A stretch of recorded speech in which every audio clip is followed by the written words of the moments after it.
Hey everyone, it's Amy Corson, 6-star ambassador, coach, and bikini pro, here to talk to you guys about cardio.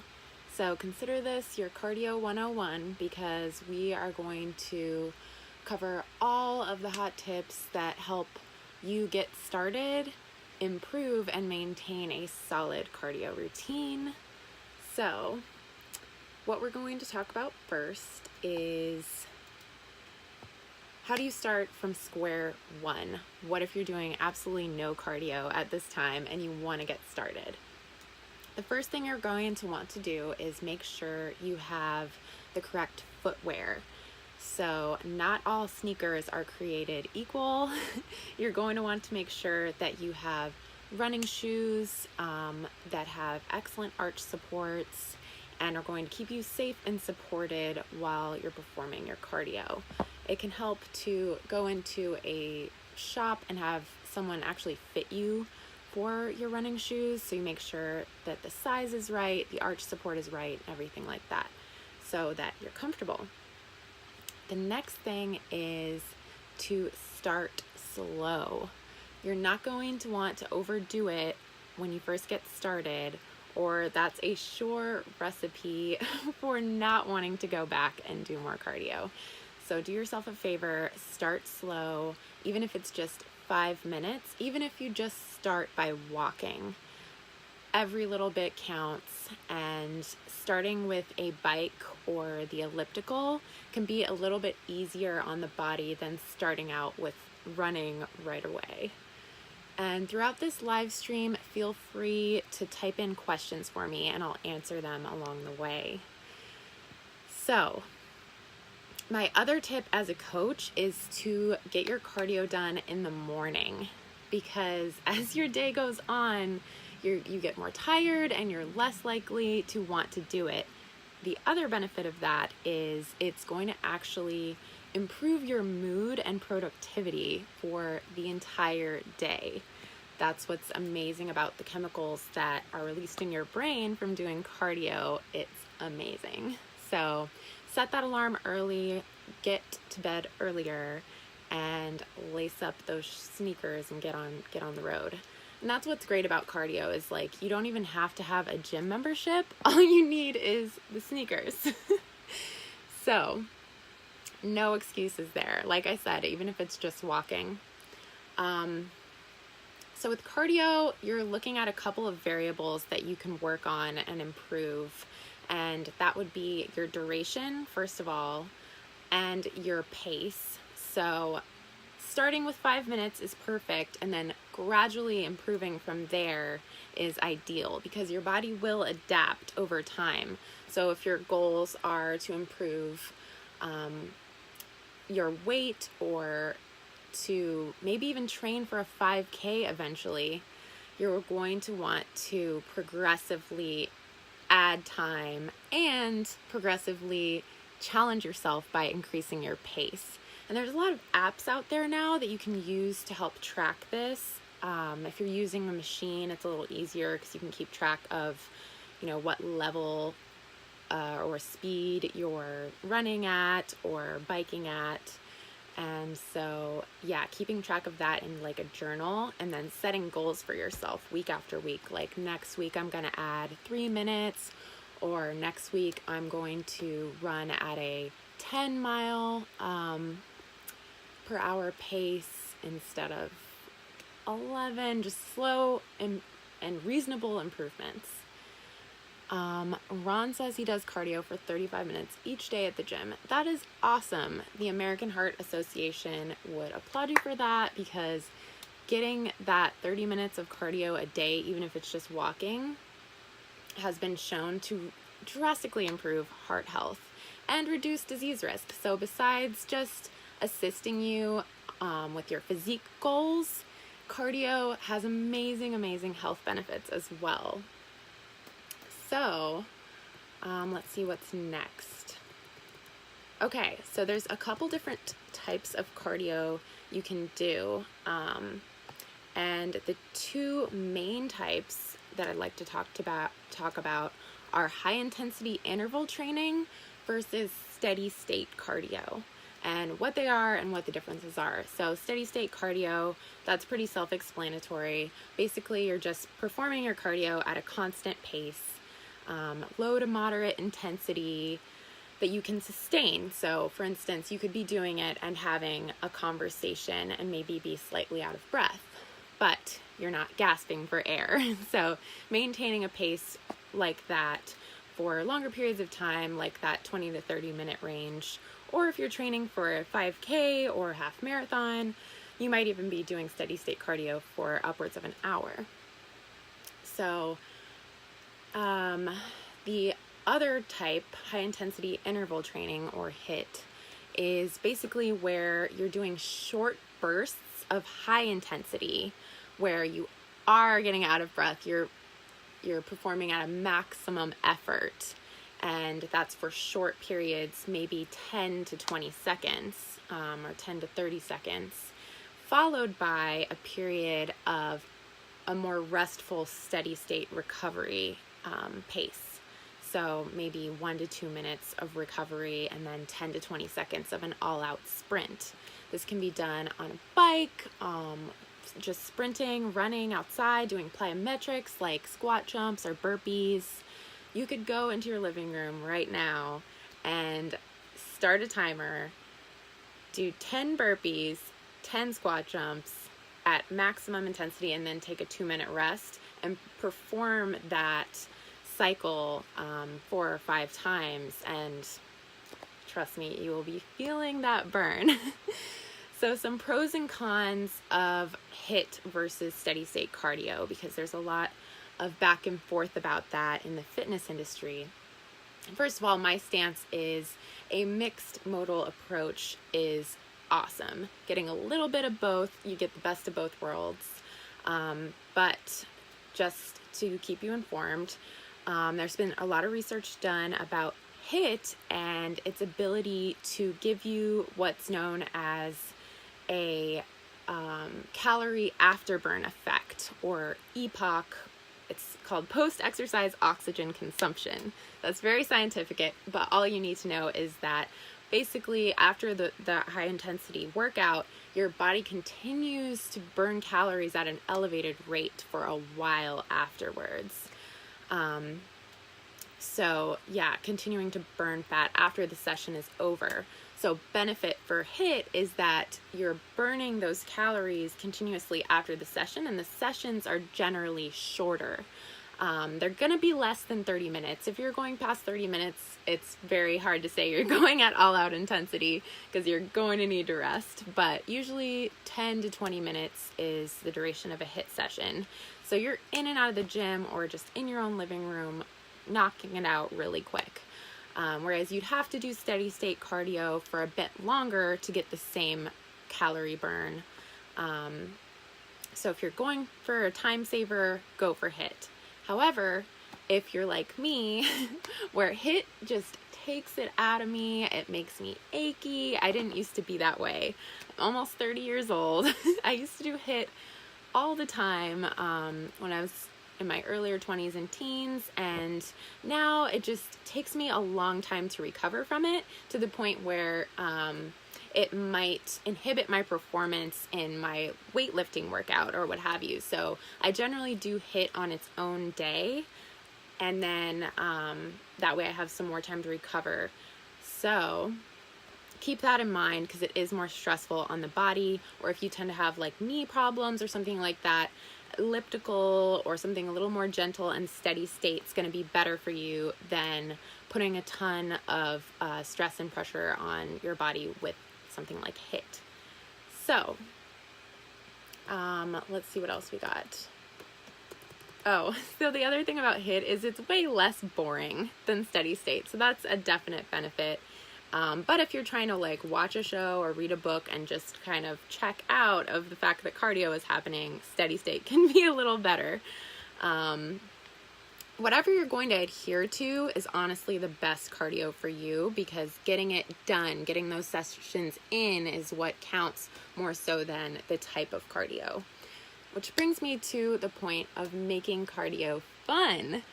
So it doesn't have to be something that you dread every single day, because there's so many things you can do that you might not even think of as cardio that are cardio and are going to give you those benefits, such as going outdoors and hiking, taking your dog for a jog in a beautiful park, something like that, swimming, dancing.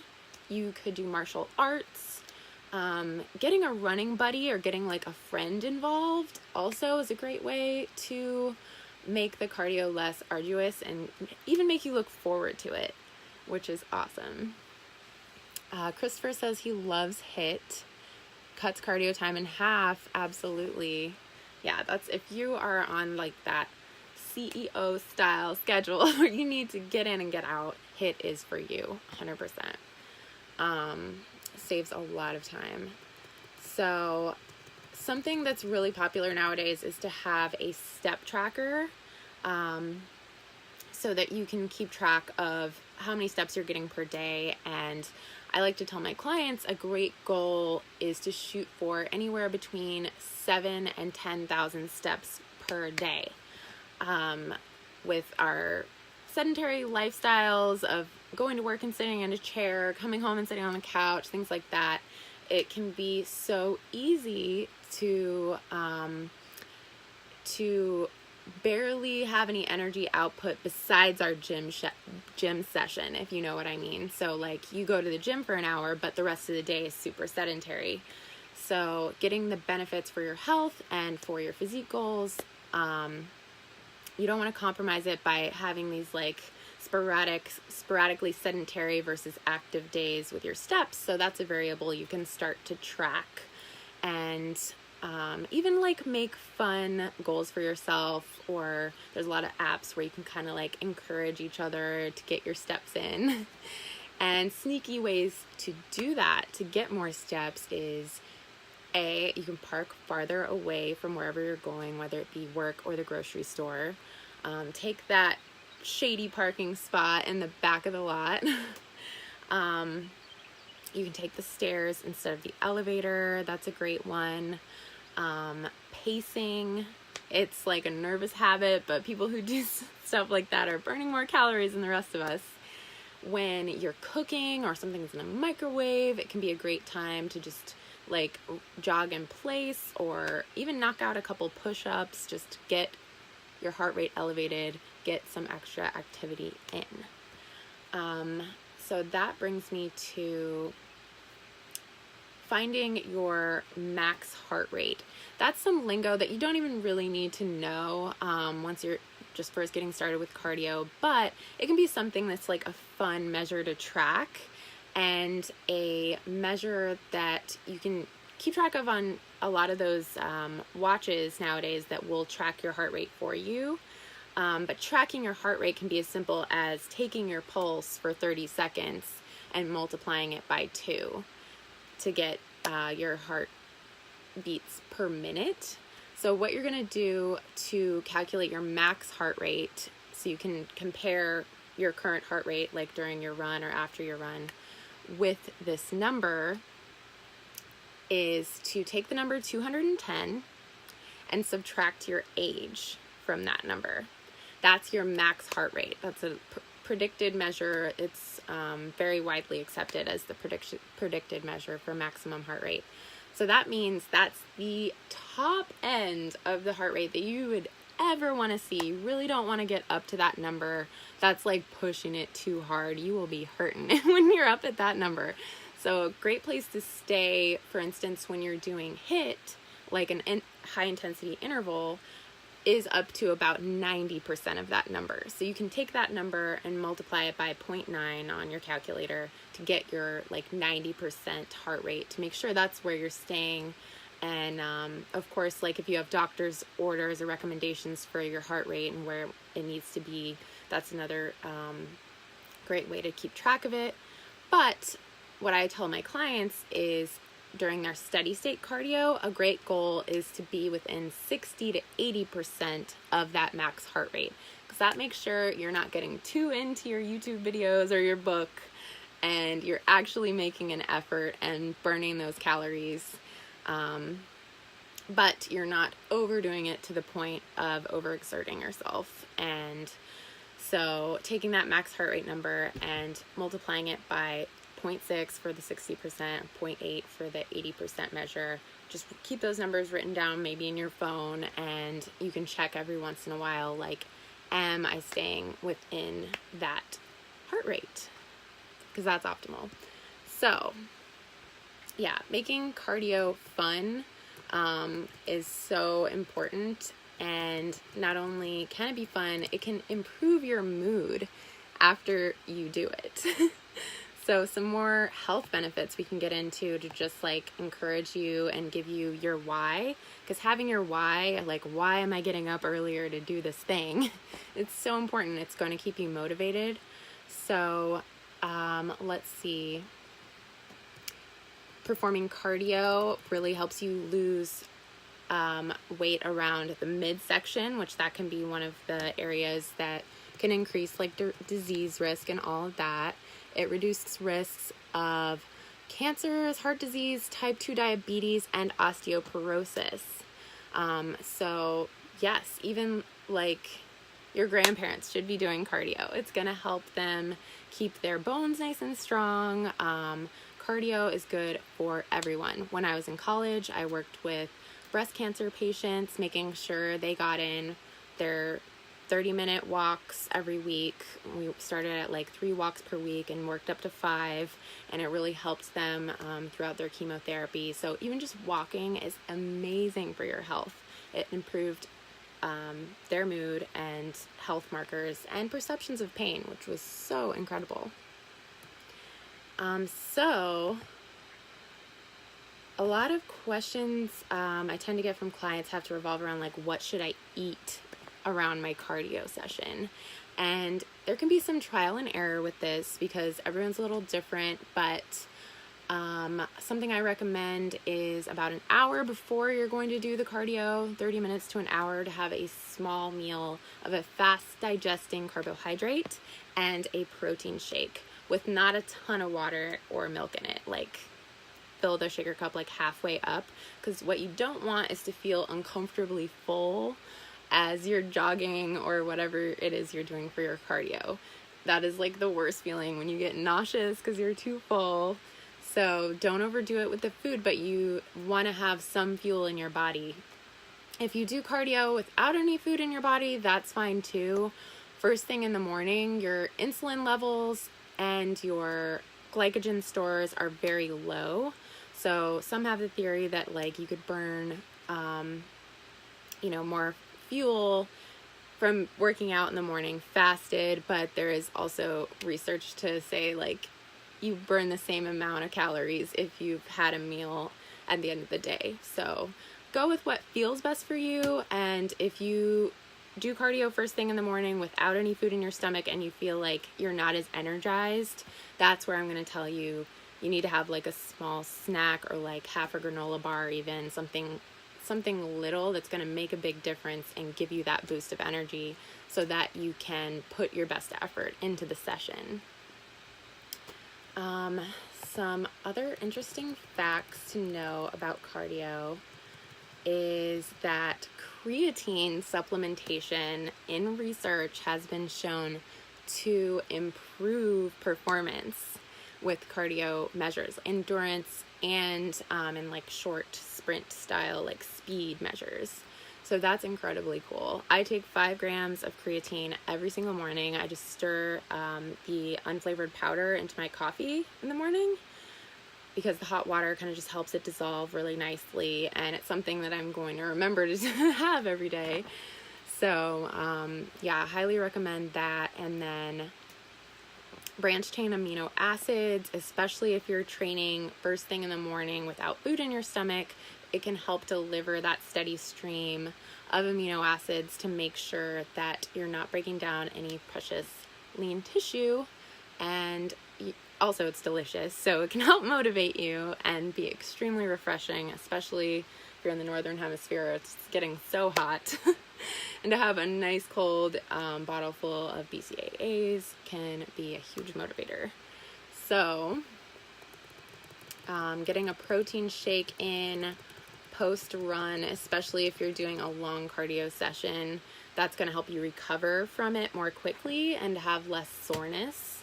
So that's a definite plus, which brings me to another important point, which is safety. So safety with cardio, we want to keep you in the gym as long as possible, healthy, without injury. So warming up, cooling down, and stretching are just givens. Like, those should be part of your routine, absolutely. The warm up is important to start at like a pace that is below that of which your session is going to be at, to get some blood flow to your muscles and ligaments and things like that, so that your internal body temperature is elevated, and that's going to put you in a safer position to perform your session. And stretching before, if you feel that's helpful, that's awesome, but definitely stretching afterwards, after you've cooled down. So let's say you did an intense HIIT session and heart rate's elevated. For me, my face is all red, I'm sweating. You're going to want to walk it out for a while to help bring your internal body temperature down, so that you're not going to a dead stop after having your blood flowing so quickly, and that can make you lightheaded. You don't want to feel that way. So cooling it down and then taking the time to stretch is going to be your recipe for success for staying healthy and being able to come back to the gym session after session. So one of my favorite stretches for cardio is the running stretch, which my mom actually taught me, where you're actually just going to go up to a wall and place your toes against the wall so that you're stretching out your calves with your heels pressed down. I would show you right now, but I live in an Airstream and there's not really a wall for me to show you. But stretching out your calves prior to the run and after the run is huge, because your calves are putting in a lot of work when you're jogging. So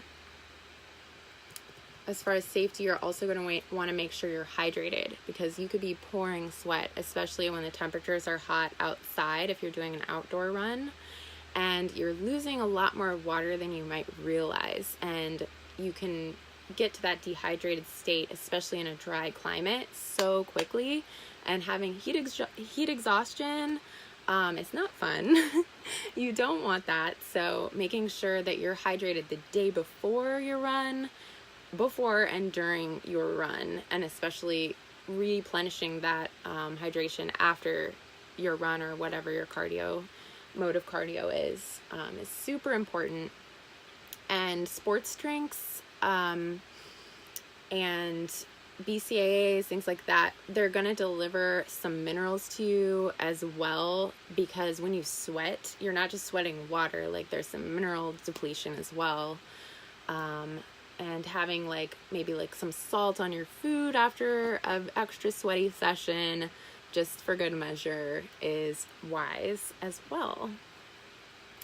You guys let me know if you have any questions, or I'm going to wrap this up. I'm excited to do some cardio soon by kayaking. That's an excellent kind of upper body focused cardio, using the rower at the gym, the rowing machine. So mixing it up if maybe you're sore from leg day and jogging or something like that, just sounds like absolutely not.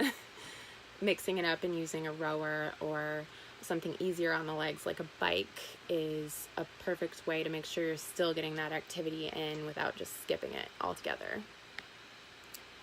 So yeah, all right, I'm gonna wrap this up, everybody. Thank you so much for watching, and I have actually a special discount code to share with you. So there's currently a sale going on with 6-Star Creatine and BCAAs, which are going to help you immensely with your cardio. They're 25% off for a limited time, and you can actually use my 10% off code on top of that. So my URL is GOE Squad, so GOESQUAD.click, CLICK /Amy, AMEY. So you can go to that URL and put in my promo code AMEY10, AMEY10, to add an extra 10% off of that 25% off, which is excellent. Get those savings, everybody. Get that cardio in. And you can always find me at my handle SheWolfMode on Instagram or Facebook, and keep in touch. Let me know if you guys have any questions at all, and I will see you next time. Thank you so much.